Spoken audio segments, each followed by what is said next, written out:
Halo semuanya, perkenalkan saya Linda Dwi Martianda dengan NPM 2570061111087.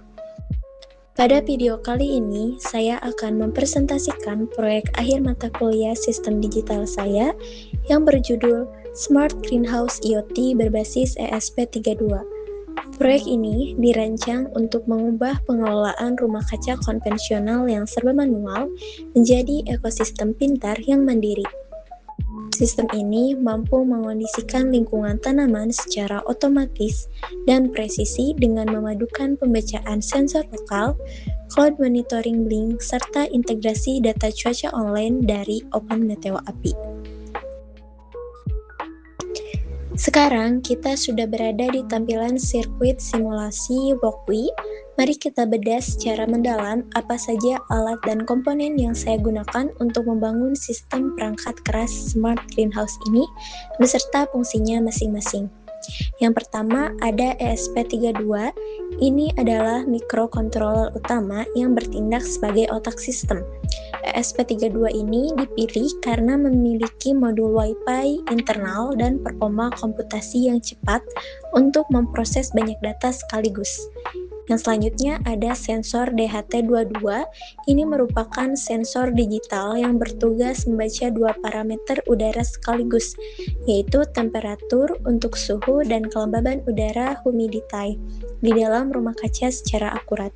Sensor LDR atau Light Dependent Resistor ini sebagai sensor analog yang digunakan untuk mendeteksi intensitas cahaya lingkungan sekitar. Selanjutnya ada Soil Moisture. Ini tuh sensor analog yang ditancapkan ke tanah untuk mengukur tingkat kelembaban tanah secara real time. Yang selanjutnya ada LED putih Grow Light. Ini tuh komponen aktuator output yang berfungsi memberikan cahaya artifisial pengganti matahari bagi tanaman jika kondisi lingkungan luar sedang gelap atau malam hari.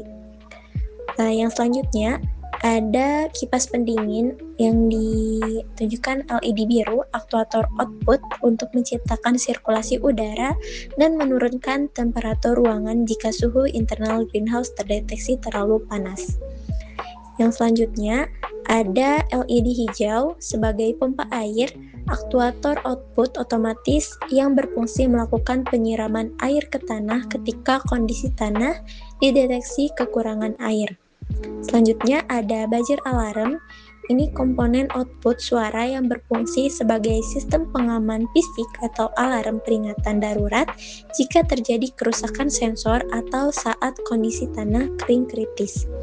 Selanjutnya ada LED warna kuning.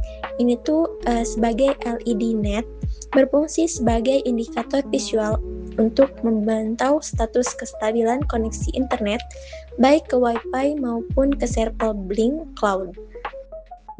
Ada juga dua push button, ada push button mode dan juga override. Yang mode tombol fisik pertama berfungsi sebagai saklar untuk memindahkan mode kerja sistem, yaitu berpindah dari mode otomatis atau auto ke mode manual atau sebaliknya. Push button override tombol fisik kedua yang bekerja khusus pada mode manual. Tombol ini diprogram secara cerdas menggunakan fitur multi-klik sehingga pengguna bisa mengendalikan 3 aktuator berbeda, lampu, kipas, atau pompa hanya lewat satu tombol. Sekarang mari kita jalankan simulasinya secara langsung. Klik tombol Start Simulation di walkway. Perhatikan pada serial monitor di bawah. ESP32 berhasil terhubung ke jaringan internet dan melakukan sinkronisasi ke Blink Cloud.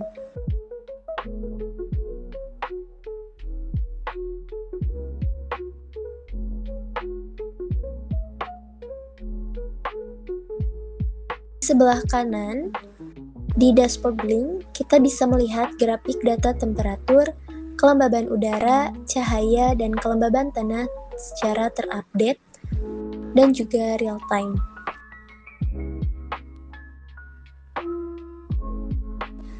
Pengujian cahaya. Saat intensitas cahaya berada di bawah 30%, grow light LED putih otomatis menyala dan indikator di Blink langsung ikut aktif.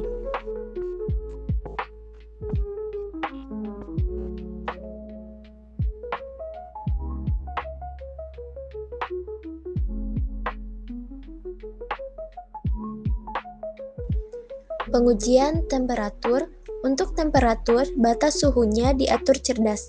Jika Open Meteo API mendeteksi suhu luar ruangan panas ekstrim di atas 35 derajat Celcius, batas suhu diturunkan otomatis menjadi 30 derajat Celcius agar kipas LED biru menyala lebih awal untuk pencegahan.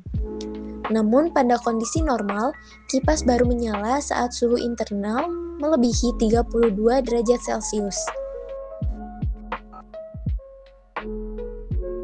Jika kelembaban tanah basah di atas atau sama dengan 40%, pompa otomatis mati.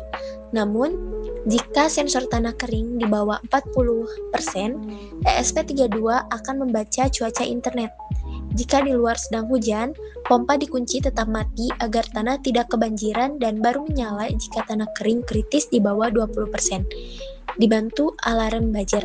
Tapi jika internet mati atau cuaca cerah, pompa langsung menyala normal di bawah 40% murni mengandalkan sensor lokal. Selanjutnya, kita uji kontrol fisik di mode manual. Saya tekan button mode sekali untuk pindah mode. Di mode manual ini, saya menghemat penggunaan pin komponen dengan membuat logika multi-klik button override pada satu tombol saja, menggunakan jendela waktu ketukan 400 milidetik. Dari seluruh hasil pengujian tadi, dapat disimpulkan bahwa proyek Smart Greenhouse berbasis ESP32 ini sukses bekerja sesuai rancangan digital yang aman dan fail-safe. Integrasi antara komponen input sensor dan output aktuator terbukti cerdas dalam menjaga kondisi ideal temperatur, cahaya, dan kelembaban tanah untuk tanaman. Demikian presentasi proyek akhir UAS Sistem Digital dari saya. Terima kasih.